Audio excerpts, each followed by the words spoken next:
Boa noite. Vamos começando aos pouquinhos. Nossa 7ª live do ciclo de debates que o Movimento Cardume vem promovendo. Hoje nós vamos discutir mobilidade ativa.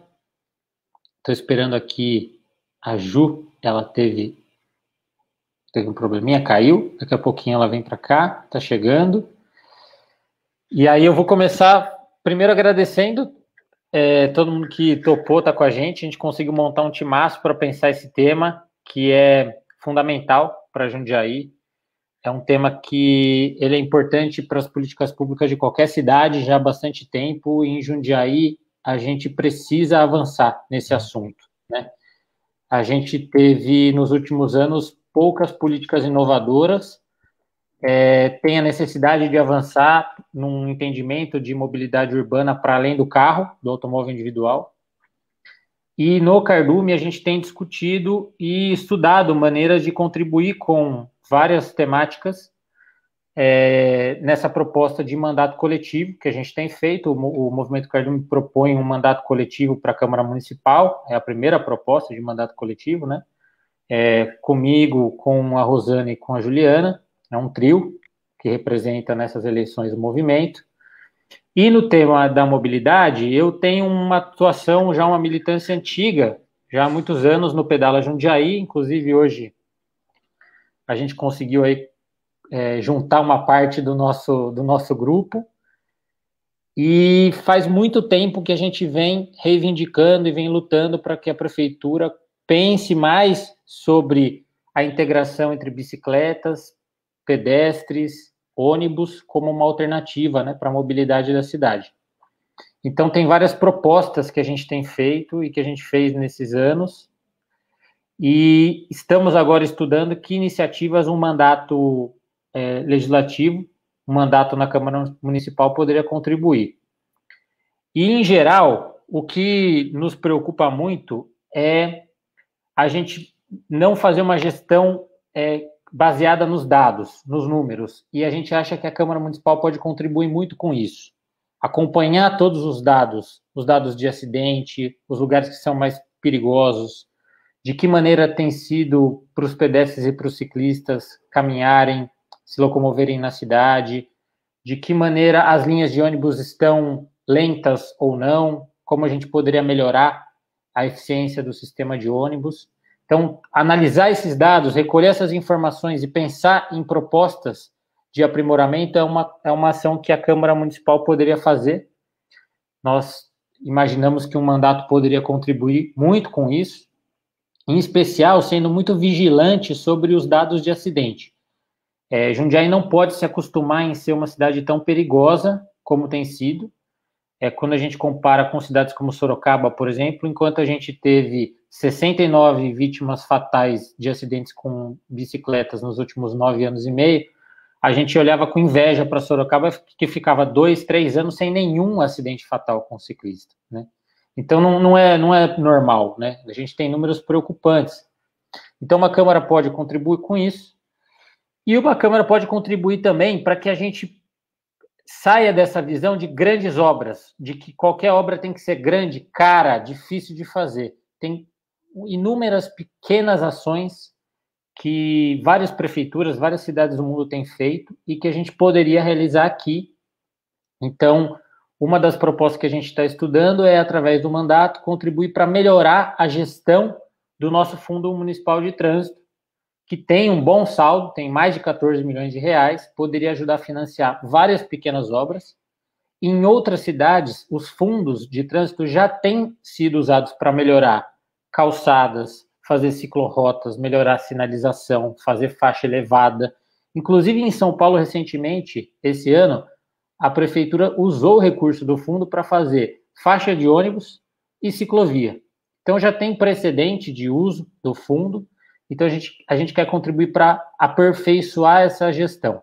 Hoje, só a Secretaria de Finanças e de Trânsito decidem o que fazer com recursos. A gente acha que a Secretaria de Planejamento tem que participar, porque ela tem uma visão muito diferente sobre o assunto, mais inovadora, mais moderna. E também os conselhos municipais de várias áreas. Conselho de Política Territorial, do idoso, da pessoa com deficiência, e por aí vai. A gente poderia incorporar representantes dos conselhos para pensar no melhor uso desse recurso, e, na nossa visão, o melhor uso desse recurso é tornar a cidade mais segura para pedestre, para ciclistas, e o sistema de ônibus mais eficiente. Então, a gente reuniu pessoas aqui para contar, compartilhar visões, e a gente tem falado que as lives são quase aulas também. A gente quer que as pessoas saiam daqui sabendo que existem muitas propostas e boas ideias que podem melhorar ainda mais a situação de Jundiaí, né? Para a gente nunca se acostumar. Somos uma cidade boa, mas temos que sempre olhar o que pode melhorar. E essa é a contribuição que o Cardume quer trazer. E a gente vai começar, então, com a fala da Aline, e depois vai na sequência. Boa noite, Aline. Boa noite. Primeiro, muito obrigada ao coletivo pelo convite para esse tema tão relevante. Eu vou começar abordando o tema da segurança viária, que eu acho que é um tema que permeou sua fala e vai permear a fala de todos os palestrantes, ele abrange todos os modais e eu acho que é um tema prioritário.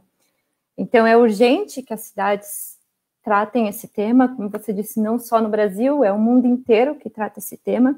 E em São Paulo, a gente já tem um programa de segurança viária no estado que criou um banco de dados, o InfoSiga, que traz já um histórico dos acidentes que acontecem nos municípios do estado de São Paulo. E esse banco de dados, ele vem expondo os dados, assim, a idade da vítima, o local, se ele foi fatal, é um banco de dados muito completo. E com isso, os municípios começaram a ficar expostos, como você disse, para a gente ver a gravidade, o como o nosso sistema viário, ele está perigoso, o nosso usuário, ele está exposto. Então, Jundiaí tem melhorado um pouco seus índices, mas a gente ainda tem um índice de acidente muito relevante, que precisa ser muito bem trabalhado, e as pessoas podem ter uma ideia, assim, de que, os acidentes acontecem na pista, já que a velocidade é maior, e não, a gente, olhando os dados do InfoSiga, a gente consegue ver que acidentes acontecem em ruas de bairros calmas, onde você nunca imaginaria que ia ocorrer um acidente fatal. E aí, olhando um pouco de referências internacionais, se a gente pegar a ONG, a ANACTO, eles têm uma informação que no mundial, que em mais de 80% dos acidentes de trânsito, as vítimas estão fora dos carros. Então, aí a gente percebe a fragilidade dos pedestres, dos ciclistas e dos motociclistas.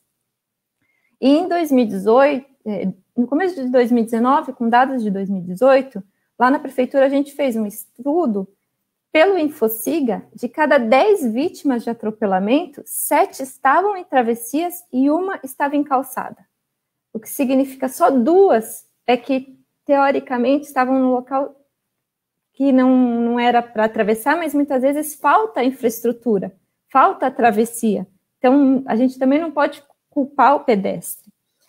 E o que a gente tem que lembrar é que acidentes de trânsito são evitáveis, assim, é uma minoria que é uma falha mecânica, alguma coisa que acontece, então a gente está falando de algo que afeta muito, assim, a gente perde vidas, que é o principal, mas também a gente tem que pensar no impacto que ele tem nos gastos dos hospitais, no orçamento de um hospital, na previdência, dados de finanças da prefeitura. Nesse mesmo estudo que a gente viu esse comparativo de vítimas de atropelamento, a gente viu que cada acidente, com dados do IPEA, em 2018, a gente viu que cada acidente gerou 260 mil de prejuízo para a prefeitura. Isso sem considerar a vítima, só considerando a infraestrutura, o que precisou ser arrumado. E em 2018 também, a gente estimou com esses mesmos dados do IPEA que as 66 fatalidades que aconteceram em Jundiaí geraram aproximadamente 60 milhões de prejuízo para a prefeitura. Então, a gente está falando de dados bem relevantes. E o que fazer, então, né? Tendo esses números tão alarmantes? Existe uma ação que é muito barata e de simples aplicação e de grande impacto, que é a redução da velocidade. A gente tem que começar a tratar isso. Por que eu falo que ela é barata e de fácil aplicação? Porque é legislação e sinalização. A gente não precisa construir infraestrutura, que é algo tão caro para a prefeitura, e tão difícil, licitar, e todo o processo é tão oneroso. A gente consegue aproveitar a infraestrutura existente e dar segurança a todos esses usuários em cima do que a gente já tem na cidade. É lógico que depois a gente precisa de outras ações, rever as faixas de pedestre, os pontos de travessia, pontos cegos, mas essa seria a minha primeira sugestão de uma ação que teria grande impacto. E quando a gente fala de redução de velocidade, a gente fala em 50 km por hora em vias de maior fluxo e 30 km por hora em vias de miolo de bairros. E muita gente pode falar assim, não, mas eu acho que 60 km por hora já seria melhor. Não, mas na minha cidade 70 funciona. E esses 50 km por hora, ele tem fundamento, ele não é achismo, ele não é percepção. Isso vem de um gráfico que cruza a velocidade do acidente com a probabilidade dele ser fatal. E 50 km por hora é exatamente o ponto de mudança da curva. Então, o que significa? Você ter um acidente a 50 km por hora, a probabilidade de você morrer é tão parecida com 40, com 20, 30, com 20, com 10. Então, você tem pouca chance de morrer. Se você bater a 60 ou ser atropelado a 60 km por hora, a sua probabilidade de morrer é tão parecida com 70, 80, 90, 100. Então, tem critério para a gente entender esses 50 km por hora. E todos os estudos mostram que essa mudança para 50 km por hora pouco interfere no tempo de deslocamento das pessoas. Aqui em São Paulo, por exemplo, que a gente tinha uma velocidade média na cidade de 36 km por hora, mudar de 60 para 50, pouco interferiu no tempo de deslocamento.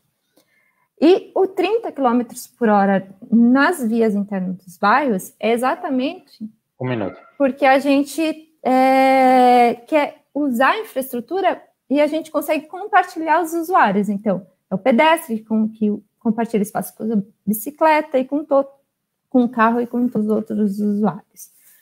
É lógico que no tema da segurança viária a gente sempre vai focar nos mais frágeis, então eu vou bater mais uma vez que a gente tem que ter um olhar um olhar bem prioritário para o pedestre, para o ciclista. E eu acho que a grande mensagem da minha fala é assim, durante todo um histórico de mobilidade, as pessoas projetaram e viram a cidade pensando em fluxo e tempo de deslocamento. E a gente tem que tirar esse paradigma e mudar. Agora a gente tem que garantir que a pessoa chegue em segurança após realizar o trajeto. Eu acho que é isso. Obrigada pela oportunidade. Muito bom. Juliana, você, para complementar, inclusive. Boa noite. Obrigada pelo convite. Então, puxando o gancho da Aline, que o pedestre é o mais frágil, eu tenho um dado que nós somos 100% pedestres em algum momento do nosso trajeto, né? Então, quando você pensa sobre isso, você recompõe aí a sua ideia do que é essa velocidade na sua vida. Eu trouxe uns dados da NACTO, porque minha fala hoje é focada na primeira infância. Então, a NACTO ela fala que 500 crianças morrem por dia no mundo de acidente de trânsito. Esses acidentes, eles são a causa número 1 de morte das pessoas entre 5 e 29 anos. 127 mil crianças morrem todo ano no mundo por conta da poluição do ar. E a exposição da criança à poluição sonora, ela pode levar a uma falta de concentração, aumento de estresse e redução das funções cognitivas da criança, né? E, por fim de dado, 81% dos adolescentes no mundo, que é de 11 a 17 anos, eles não fazem atividade física regular. Então, aí a gente já tem um panorama do que pensar. Por que falar de criança, né? O primeiro motivo é que nos primeiros 1000 dias de vida, que é o chamado primeiríssima infância, que é da concepção até os 3 anos, a criança faz o maior número de sinapses, né, que são as conexões do cérebro. Se estimulada, essa criança, ela mantém as conexões e ela leva esse desenvolvimento para a vida. Então, a criança ela precisa ser estimulada de várias formas, né, para que a gente consiga não ter gastos com saúde e com outros tipos de assistência lá no futuro. Falando em gastos, a gente tem um estudo que fala que para cada dólar gasto em primeira infância, a gente tem retorno de 4 a 9 dólares. Então, para a municipalidade, é um investimento a longo prazo, que vai ter retorno e é garantido por estudos de prêmio Nobel de economia. O terceiro motivo é que Jundiaí faz parte agora do Urban 95, que é um programa da Bernard Van Leer, que é uma fundação. São 14 cidades no Brasil que estão com esse apoio. O apoio é dado em forma de consultoria, e essas cidades elas se comprometeram a colocar a primeira infância como ponto focal da agenda municipal. Tá? Não é focado em parquinhos, não é essa visão que eles têm. Eles tentam sensibilizar os gestores e os planejadores de mobilidade e transporte de que as ações do governo elas têm impacto na vida da criança e têm impacto em como os cuidadores das crianças se relacionam com a cidade, né? E o que seria essa cidade para melhorar a mobilidade de primeira infância? A criança ela não anda sozinha por aí, está sempre com um cuidador. Então, a gente precisa dar espaço para esse cuidador circular. Então, uma rua ideal seria uma rua com calçadas mais largas, com arborização, com proteção para o pedestre em relação ao carro que está em movimento. São ruas iluminadas, principalmente nas travessias, com oferta larga de travessias, para que a pessoa não queira se arriscar fora do lugar da travessia. São espaços de brincar para tornar interessante esse caminhar, né? Eu posso não chegar em lugar nenhum, a rua já é o meu lugar de estar. Então, colocar espaços de permanência, com bancos, banheiros e água próximos, fazem com que a população se aproprie do espaço público e use mais esses espaços, né? Caminhando um pouco mais. E aí a gente entra num segundo ponto que esse Urban 95 traz, que é o bairro em 15 minutos. Que eles falam que a municipalidade deve trabalhar os espaços para que todo cuidador de criança possa chegar aos serviços, uma creche, uma UBS, em 15 minutos, a pé ou utilizando o transporte público. Né? Então, assim, eu vou tornando a cidade mais caminhável, quando eu dou a possibilidade da pessoa não se deslocar mais por carro, né? E aí eu tenho um maior contato com a natureza, se eu promover áreas verdes próximas desses equipamentos ou nesse trajeto, eu tenho diminuição da poluição do ar, e a gente já viu os gráficos de por que isso é interessante.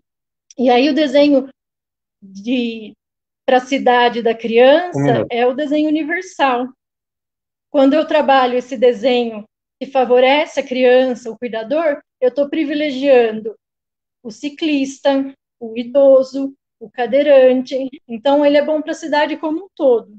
Então, esse era o recado de que investir na cidade para criança não é fazer parquinho, não é só fazer as brincadeiras, mas é cuidar de todo mundo. Muito bom, Ju.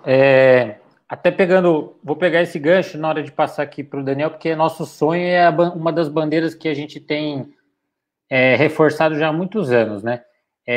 A gente já tem várias, tanto a lógica quanto a legislação já dizem que as ruas do miolo dos bairros tem que ser a 30 por hora, tem que ser devagarzinho.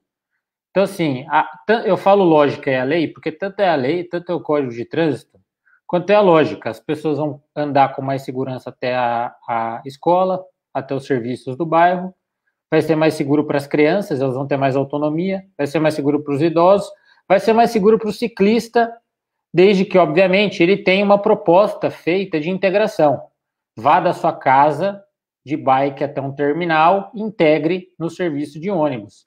Claro que você não vai chegar no seu trabalho no centro, no distrito, sempre de bike, fazer o percurso inteiro, mas você pode fazer o começo do percurso se você tiver segurança e tiver estrutura. E a gente tem batido nessa tecla há muitos anos, um negócio muito simples, né? Então, assim, de novo, é da lógica, é da regra, e também é do espírito, é da cultura, porque Jundiaí, os bairros, é o lugar onde você bota a cadeira para ficar na calçada batendo papo. E tem bairros que ainda fazem isso, ainda resistem a isso. Então, na verdade, a gente não precisa esperar ficar horrível, que nem em São Paulo, para tentar recuperar, né? A gente pode preservar enquanto ainda existe. Então, tem toda a lógica isso que você está trazendo, e tem a ver com o que a gente entende como o sistema ideal aqui para a cidade. Então, vou passar a bola para o Daniel, que é um dos companheiros aí que está há tantos anos junto, pedalando e reivindicando. Obrigado, Henrique. Eu acho que, pensando em mobilidade ativa, a gente precisa repensar um pouco o que significa mobilidade dentro da cidade.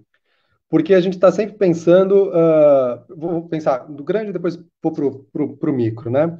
A gente está sempre pensando que a mobilidade está só relacionada com a passagem de um lugar para o outro, quando na verdade quer dizer como que a gente se conecta de um lugar com o outro, né? Começa desde como que eu me conecto da porta da minha casa para a rua que está em frente e daí para as outras ruas, a como eu faço para chegar no mercado, na feira, na casa do meu vizinho, na casa do meu amigo, no meu trabalho, no meu lazer, né?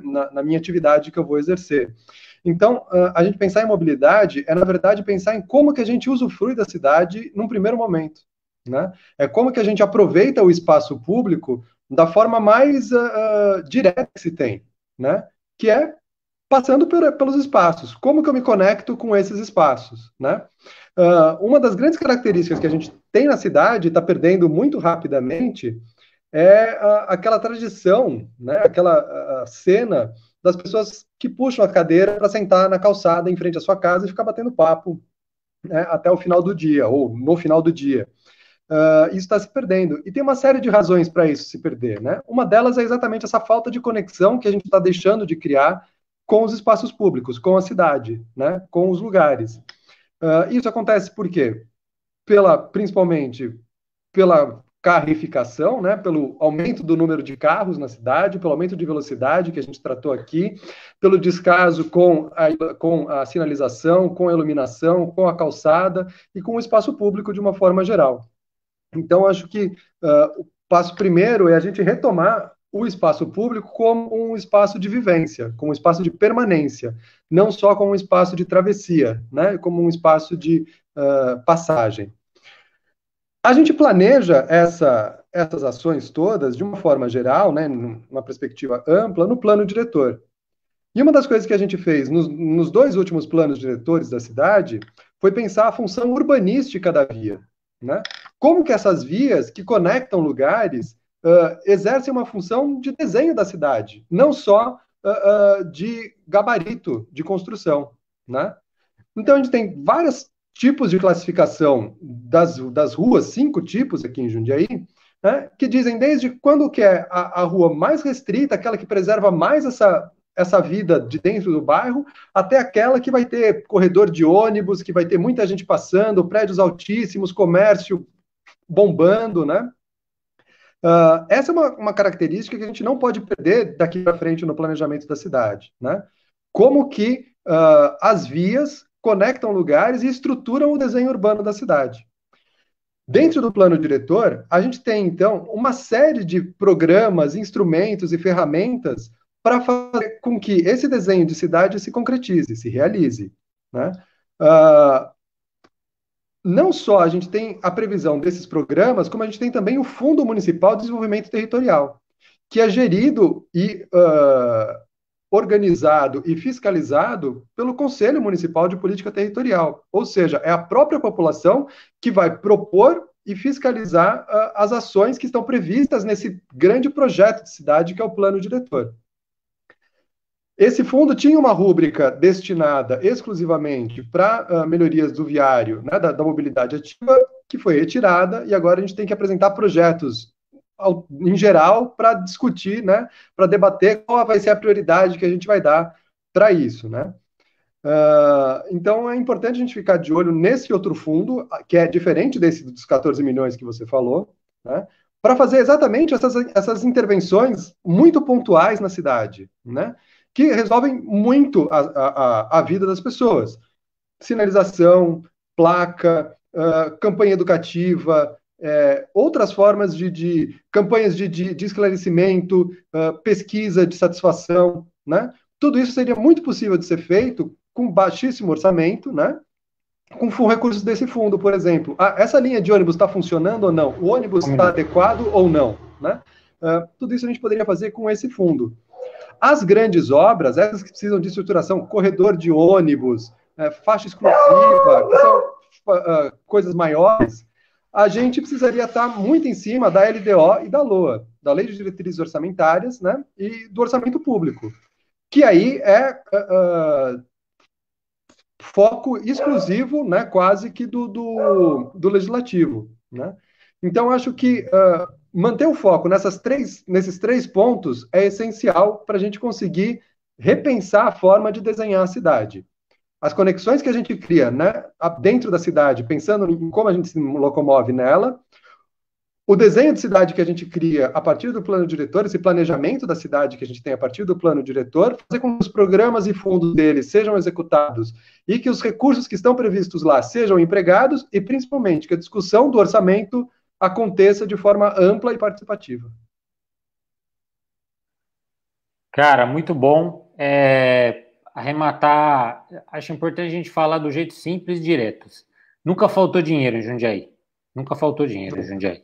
Então, a questão quando você vê que tem recurso, que o recurso sempre está vindo para fazer obra, mas ele está priorizando 100%, 100%, rua para carro, acabamos de recapear praticamente a cidade toda, a gente precisa pensar, na verdade, assim, o problema, então, se não é falta de recurso, é que pouca gente está opinando sobre como usar.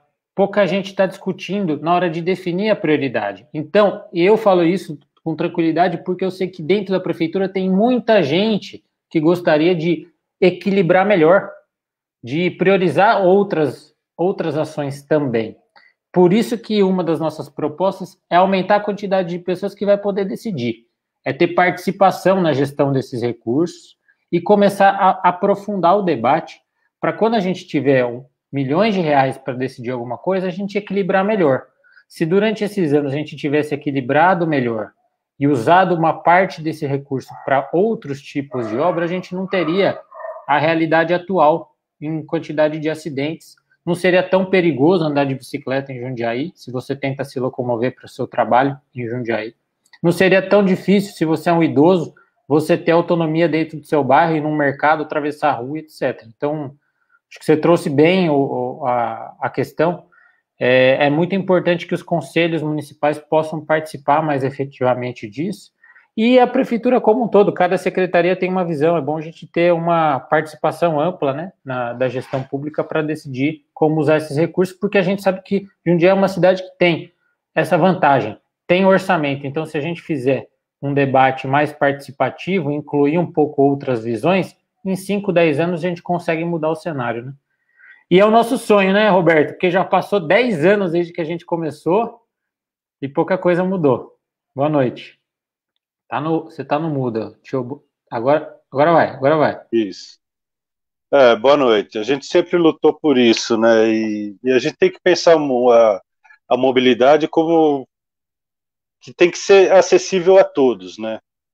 Um sistema de circulação tem que ter uma prioridade, né? Uma ordem de prioridade. Pedestres, ciclistas, aí vem o transporte público, e aí vem, né, transporte privado, logística e cargas. Assim como a calçada para o pedestre, a viabilização da ciclovia para o uso da bicicleta deve ser de interesse público e prioritária ao poder público, né, juntamente com o transporte coletivo. E Jundiaí carece muito de um sistema cicloviário adequado, que dê condições de segurança para o ciclista, né? Se deslocarem pela cidade com tranquilidade. Isso é muito importante. E não vemos um empenho por parte do poder público em implementar as medidas que assegure, né, um deslocamento seguro para quem usa a bicicleta como um meio de transporte, né? Então, é meio preocupante isso. O que vemos é uma política pública muito errônea, que prioriza muito o carro, né, em detrimento do transporte ativo e do transporte coletivo, né? Então há uma inversão de valores aí, né? E a prova disso é a quantidade de ruas que a gente vê que foram asfaltadas nesse último tempo e não se avançou 1 metro de ciclovia na cidade, né? Então, acho que não se trata apenas da fundamental execução de ciclovias, mas sim da integração de bicicleta como meio de transporte, né? Respeito ao ciclista, o cumprimento do interesse público, conforme o Código Nacional de Trânsito, né? Isso é importante. Por que é tão difícil o poder público entender que a sinalização das vias para proteger o ciclista é de interesse público? Não tem lógica. Por que tanta atenção é dispensada aos carros e nenhuma é prestada ao ciclista? Há um desequilíbrio nessa atenção que é dada aos carros e nada ao ciclista, né? O uso da bicicleta como meio de transporte é previsto e regulado no Código Nacional de Trânsito. Mas isso a gente não vê aqui nas ruas da cidade. Porque você andando pela cidade, o ciclista praticamente não existe, porque não há sinalização nenhuma que proteja o ciclista na cidade. Isso é preocupante. E a Lei Federal de 2012, que institui a Política Nacional de Mobilidade Urbana, reza o seguinte: o acesso universal na cidade deve ser franqueado a qualquer cidadão, seja ele a pé, de bike, de skate ou de carro. Então, todos têm direito ao acesso universal à cidade, né? E parte do interesse do poder público fica mais evidente quando vemos as obras de recapeamento na cidade e nenhum metro de ciclovia. E estamos perdendo uma grande oportunidade de avançar com o plano cicloviário. Porque, veja, com todas essas obras que foram feitas, poderiam já ter executado vários trechos já de ciclorrota, numa outra parte, ciclofaixas, ciclovias, né, que não é difícil. Há pouco tempo tivemos aí uma grande obra ali nos Mundos Santos Peregrini, né, reformular a avenida todinha. Por que já não se fez uma ciclovia ali, aproveitando todo esse trabalho que foi feito ali? Entendeu? E já tem projeto de ciclovia para aquela via. Então era só implementar, com todo esse asfalto que foi feito, porque já não inseriu já na obra os trechos que era possível fazer de ciclorrota. Ciclorrota é tão simples, você diminui a velocidade da via, sinaliza a via, não demanda tanto recurso. Então, a gente nota que há uma falta de interesse do poder público em executar essas obras, né? Em dar prioridade ao ciclista, né? E quando a gente vai numa reunião com um gestor público e ele fala que ele é contrário à bicicleta na rua, por aí a gente vê que a cidade prega sendo uma cidade do futuro, mas está muito atrasada nesse quesito, porque um gestor que é contra a bicicleta na rua, gestor de mobilidade, pô, em que século a gente está vivendo, né? Então, é importante mudar essa visão de cidade. Um minuto. É importante mudar essa visão de cidade, né? Quando o prefeito, na campanha passada, assumiu um compromisso com o ciclista de executar obras e de dar uma atenção especial ao ciclista, aí passa todo o mandato e não executou nada, e chega no fim do mandato, vem apresentar uma praça do ciclista. O ciclista não quer pedalar em praça, ele quer ter um sistema cicloviário adequado para se locomover pela cidade, entendeu? Com segurança, poder se transitar sem aquela preocupação de sofrer um acidente, entendeu? Então isso é muito importante, ter uma visão voltada para a mobilidade ativa, para as pessoas, entendeu? Porque as pessoas precisam de segurança para se locomoverem. Tem cidades que a velocidade é 30 por hora na cidade toda. Então você vê a diferença. Aqui em Jundiaí já é diferente.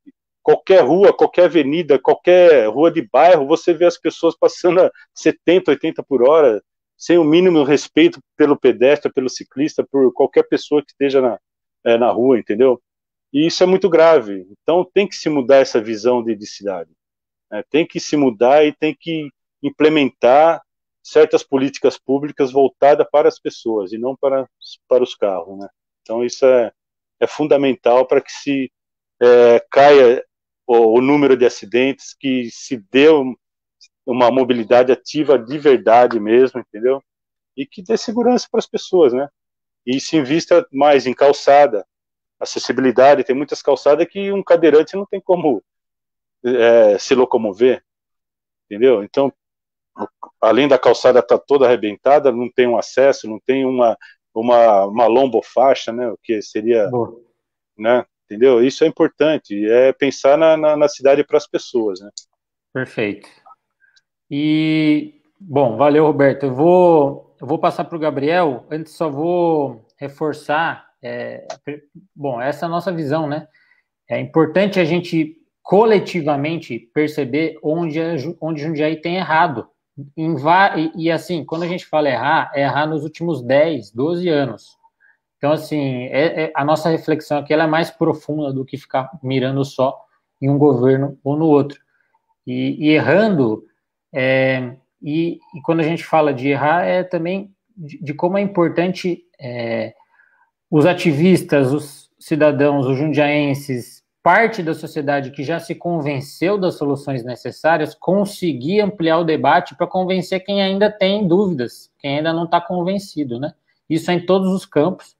Então, até publicamente valorizar o trabalho que o Roberto faz, há vários anos participando dos conselhos municipais.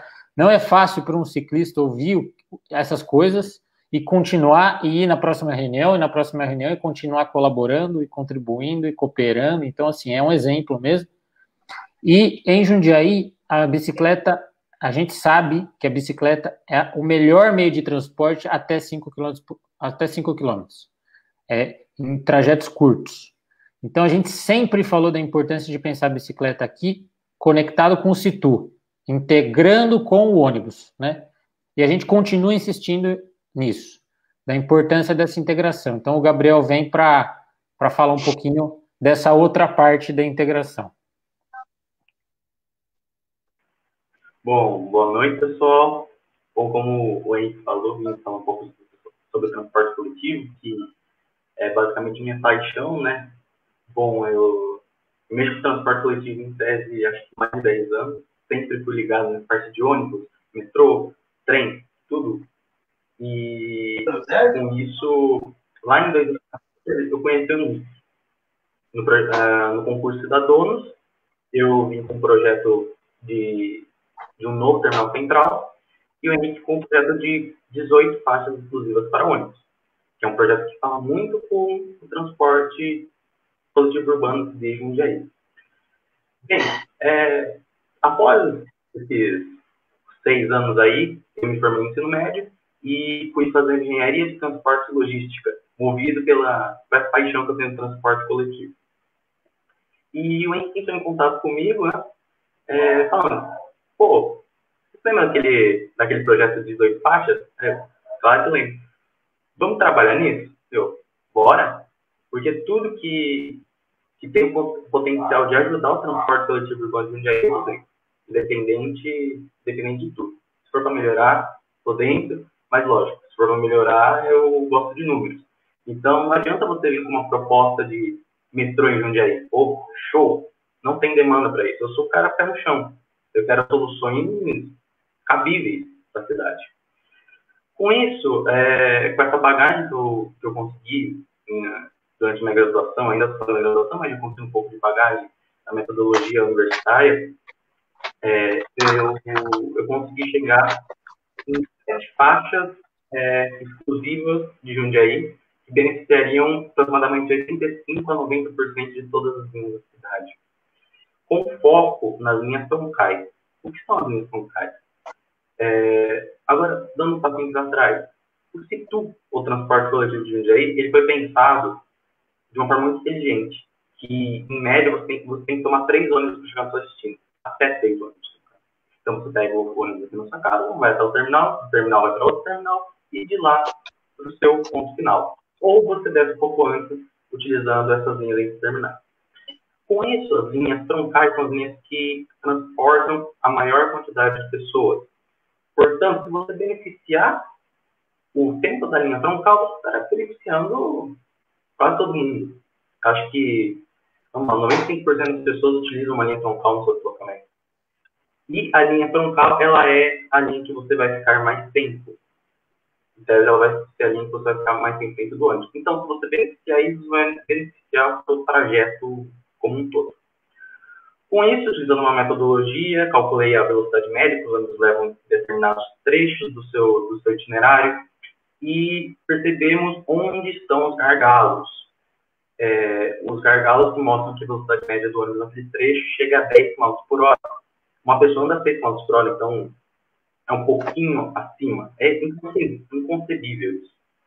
Todas as cidades de 500 mil habitantes têm pelo menos uma parte exclusiva para a prioridade do ônibus. Jundiaí não tem.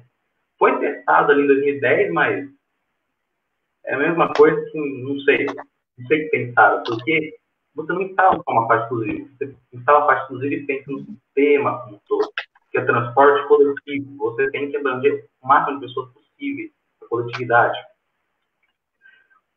Pensando nessas 7 faixas exclusivas, essas 7 pessoas estão espalhadas pela cidade como um todo, Zona Sul, Zona Norte, Zona Oeste, e elas possibilitarão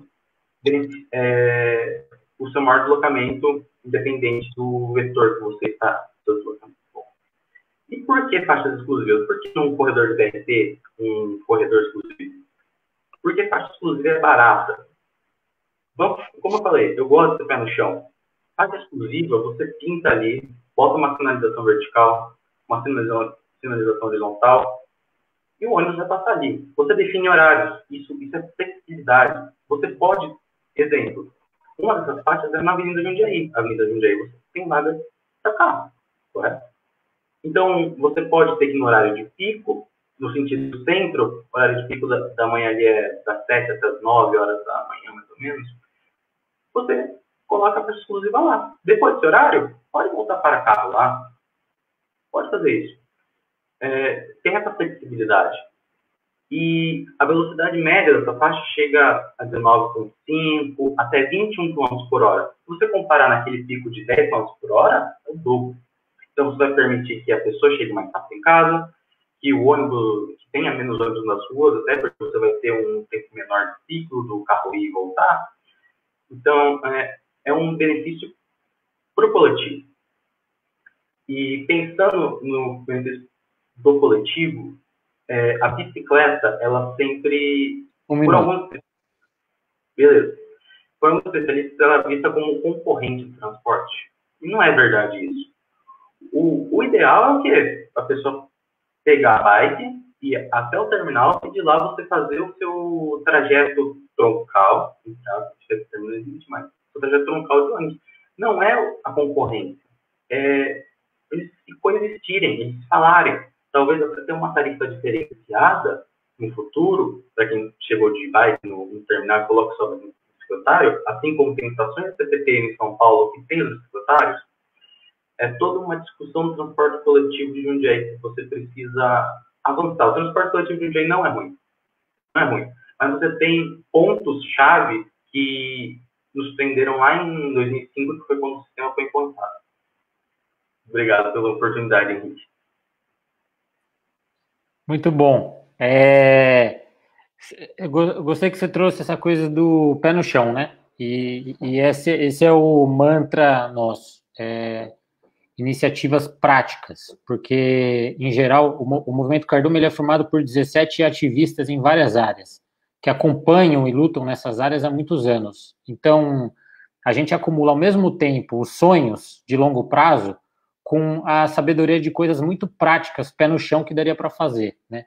E eu estou gostando desse debate hoje, porque todo mundo está olhando com esse ponto de vista construtivo, de ver o que pode ser feito rapidamente e melhorar o quadro e melhorar o cenário na cidade. Então, pintar chão, pintar calçada depois de identificar que praticamente não tem pedestre, fazer calçada compartilhada, é o que São Paulo e Sorocaba fizeram. baixíssimo custo para fazer o plano cicloviário deles. Reduzir velocidade, fazer sinalização, foi o que São Paulo fez e salvou vida pra caramba. Você instalar paraciclo nos terminais, você criar os bicicletários mais seguros, né? Porque aí tem dentro do terminal, com funcionário vigiando, aproveitando o videomonitoramento que os terminais já têm, dando mais segurança para o ciclista, cobrando que a CPTM faça a mesma coisa na nossa estação, é tentar fazer a cidade ser mais segura. Da porta da sua casa, se você quiser ir a pé, vai ser seguro, vai ser bem iluminado, vai ser gostoso. Se você quiser ir de bicicleta, vai ser seguro. Quando você chegar no terminal, vai ser seguro deixar a bicicleta ali. Você pode continuar o trajeto de ônibus. Aí olha que beleza. Pintou o chão e fez faixa exclusiva. Então, na hora do pico, seu ônibus não vai ficar atrás de um carrinho. Você não vai disputar esse espaço. Várias pessoas ali tendo a viagem atrasada porque a gente não prioriza de nenhuma maneira. A gente prioriza outras coisas. Então, assim, baixíssimo custo também. Pelo menos 5 faixas já estão na mão, já está estudado os trechos em que isso ajudaria. E o melhor, nós temos 14 milhões e meio parado, que daria para fazer essas pequenas obras com o pé no chão, rapidamente. É só a gente conseguir que mais gente possa palpitar, possa dar palpite, possa pensar no uso desse recurso. Esse modelo de uma cabeça que pensa que não vale a pena investir nisso, porque as pessoas hoje andam de carro. É um pensamento que o mundo inteiro já confrontou. Tem dados que mostram que, assim, não tem ninguém nadando no terminal central porque não tem mais piscina lá. Há 50 anos tinha uma piscina lá. As pessoas nadavam. Então, assim, esse é o pensamento. Não tem ninguém andando de bicicleta, então para que fazer ciclovia? Então, o mundo inteiro já mostrou que não é assim que funciona, é o inverso, né? Então, é bom reunir todo mundo com esse espírito e a gente tem uma rodada final de considerações. Vou fazer na mesma ordem. A gente tem uns 2, 3 minutinhos para todo mundo até agora trocar com as falas dos outros. Ali. Tá no mudo.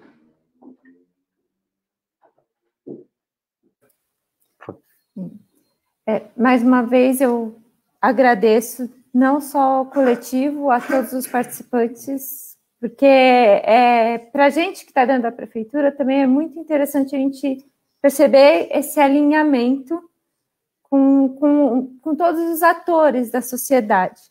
E, como consideração final, eu queria deixar à disposição de vocês o Departamento de Projetos Urbanos. Muita gente pode não conhecer. Ele é um departamento novo, criado em 2017, na Unidade de Gestão de Planejamento, com o intuito de projetar e discutir o espaço livre público, então a rua, a praça e o parque. Então, tem uma equipe de arquitetos, funcionários públicos sensacional, e a gente está super aberto a receber demandas, discutir demandas com toda a população. Esse é realmente o nosso papel. Então, fica a porta aberta da prefeitura, desse departamento, para a gente receber todas essas angústias e vontades para melhorar a mobilidade ativa da cidade. Tá? E ainda, principalmente, a divisão da Juliana, que é a divisão de desenho da paisagem e mobilidade ativa. Então, a gente tem isso no nosso escopo. Muito bom. A Ju caiu, então vamos para o Daniel. Quando ela voltar, ela faz a consideração final. Tá. Queria agradecer a presença, a disponibilidade de todos vocês, né? Acho essencial a gente perceber que esse papo entre munícipes, ativistas, movimentos cidadãos e a prefeitura deveria ser a norma e a regra em todas as instâncias o tempo inteiro, né? Acho que isso é essencial. Obrigado, Aline, obrigado, Ju, por estarem à disposição, abertas e toparem conversar com a gente aqui assim. Eu queria destacar das falas todas que nós tivemos aqui, que a gente está falando, em essência, em maior ou menor escala, mas sempre das pessoas, né? De como que as pessoas estão na cidade e estão usando a cidade, estão construindo a cidade, né? Não tem sentido a gente ficar falando de mobilidade, de transporte e tal, se a gente não levar em consideração que são pessoas que estão usando e que estão fazendo esse movimento dentro da cidade, né? E por isso mesmo, a sua fala, Henrique, agora tem dentro dela uma criatividade e uma inovação, né?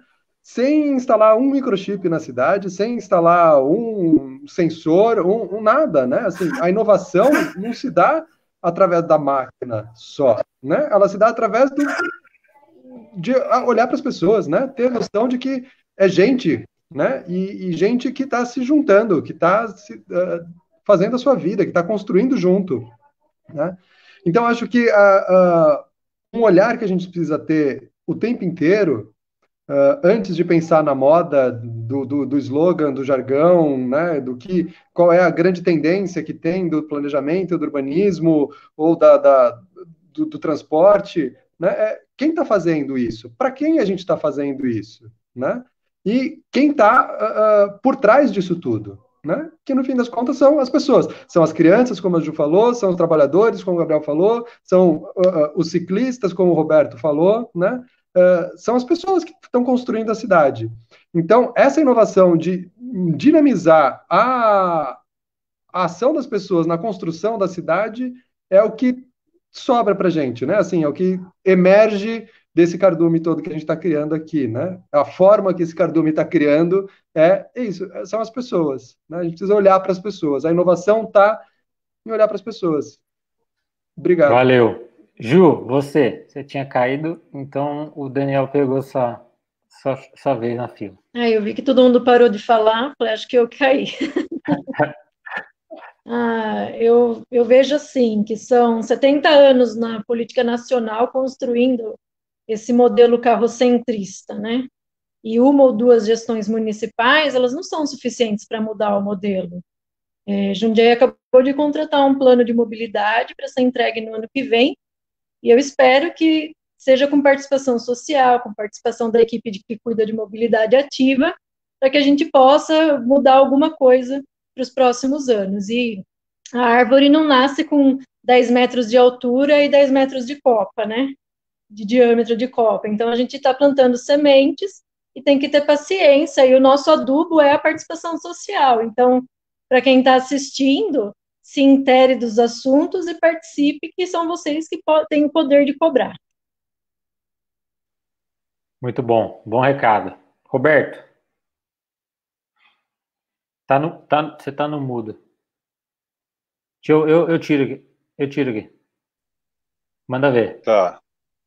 Então, eu acho que precisamos entender a importância da mobilidade por bicicleta na cidade, entendeu? E a retomada do espaço público pelas pessoas. Porque o que vemos hoje são os carros simplesmente tomando todas as ruas. Se você fizer 5 faixas de rolamento, as 5 faixas vão estar lotadas. E carros simplesmente usando a rua como um estacionamento privado. Então, isso não condiz com a realidade de hoje em dia, para uma mobilidade urbana realmente efetiva, né? Porque você ter uma avenida, uma faixa exclusiva para carro estar estacionado, enquanto tem engarrafamento do outro lado, ou o ciclista não tem um espaço para se locomover, entendeu? O transporte público parado atrás dos carros. Então, acho que a gente tem que repensar todo esse sistema e realmente investir em mobilidade ativa. Porque, veja bem, numa época de pandemia, todas as grandes capitais do mundo investindo em mobilidade ativa, fazendo ciclovia e tudo. E aqui não, aqui a gente vê os terminais lotados, ônibus lotado, você tendo que disputar um espaço com os carros na via, a bicicleta brigando com os carros, entendeu? E isso demonstra que não há interesse público nenhum em resolver esse problema da mobilidade, né? Porque é tão simples, né? Redividir os espaços das vias, né? Uma faixa para carro, uma para bicicleta e uma para ônibus. Entendeu? Aí você escolhe o modal que você quer usar. Você prefere ir de bike? Vai de bike, porque você tem a sua faixa para transitar, certo? Você não pode ir de bike, precisa do carro, você vai ter a sua faixa, mas respeite o ciclista, respeite o ônibus. Então é esse olhar que nós temos que ter para a cidade, né? e construir políticas públicas voltadas para isso, né, para as pessoas. Então, acho que é isso. Então, é importante formularmos sempre políticas públicas voltadas para as pessoas. Muito é bom. Isso.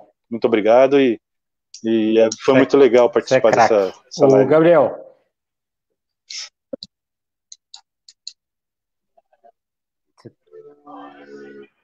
Bom, eu queria agradecer a oportunidade de falar sobre uma das minhas paixões. É um assunto que me fascina, mas a maioria das pessoas odeia, né? Porque o ônibus é sempre que você está no meio do seu trabalho, que você está no meio de visitar sua namorada, não sei, sempre que te atrapalha. Mas para mim, não. Para mim é o que eu gosto. Eu gosto de ver as pessoas andando para lá e para cá. E eu volto a falar, eu sou pé no chão, eu gosto de números. Não adianta você vir falar que Lisboa tem 500 mil habitantes, quando a região metropolitana são 2 milhões de habitantes. Você tem que ver o macro, você tem que ver como funciona. Não adianta falar que 400 mil pessoas de Jundiaí utilizam ônibus, que não é verdade. Aproximadamente 100 mil pessoas utilizam ônibus de Jundiaí. É um quarto da população. Vamos aumentar isso? Por mim, bora. Por mim, eu queria que metade da população usasse ônibus, porque o ônibus é melhor. Porém, eu sou pé no chão e agora 100 mil habitantes usam ônibus diariamente. E eu espero que as taxas exclusivas sejam o primeiro passo para a gente ter um transporte coletivo melhor, avançado. Por mim, igual dos países europeus de primeiro mundo. Bom, é isso que eu fico com a minha fala aqui. Muito obrigado pela oportunidade novamente. Obrigado. E eu vou encerrar só recuperando algumas coisas que marcaram esses anos aqui em Jundiaí, né?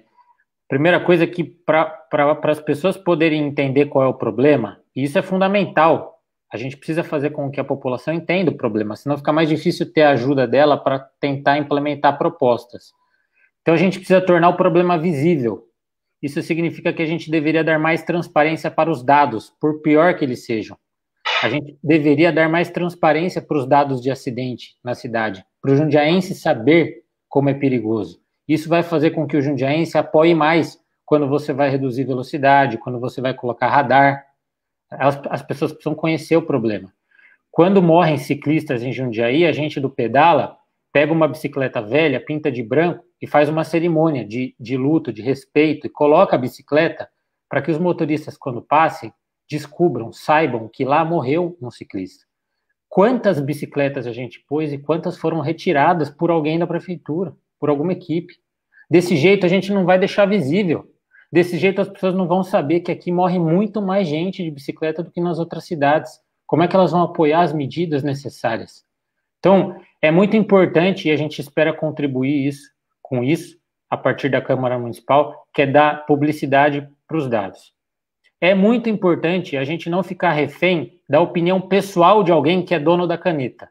Infelizmente, isso tem acontecido. Mais gente tem que participar das decisões, inclusive do serviço público, inclusive gestores. Tem várias áreas da prefeitura que são de excelência e poderiam contribuir muito com soluções.